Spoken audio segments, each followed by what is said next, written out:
Tam, kad įspręstum šį uždavinuką, teks prisiminti sinuso apibrėžimą.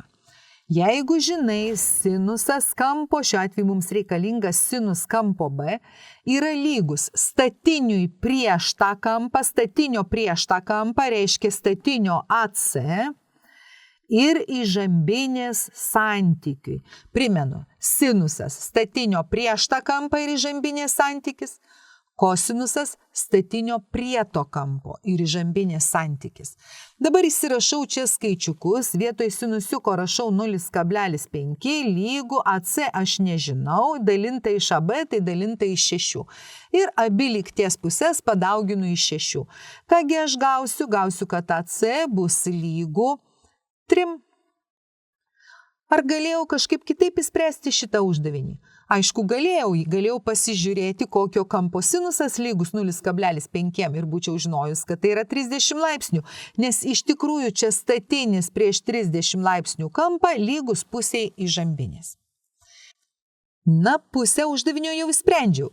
Statinio AC ilgį apskaičiavau. Dabar man reikia kosinus kampo B.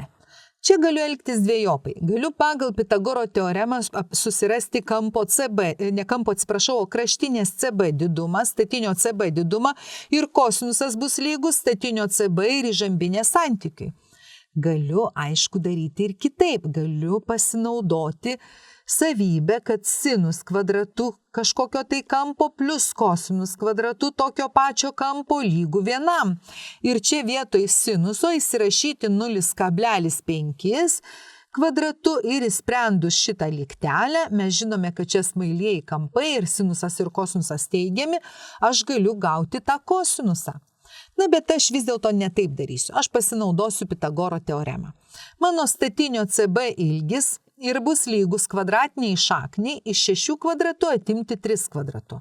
Štai, kadangi ieškau statinio, iš įžambinės kvadrato atimu statinio kvadratą ir dar ištraukiu šaknį. Taigi, šis ilgis bus lygus šakniai iš 27 arba 3 šaknys iš 3. Tokiu atveju kosinus kampo B yra statinio prie to kampo, tai yra CB, ir įžambinės santykis.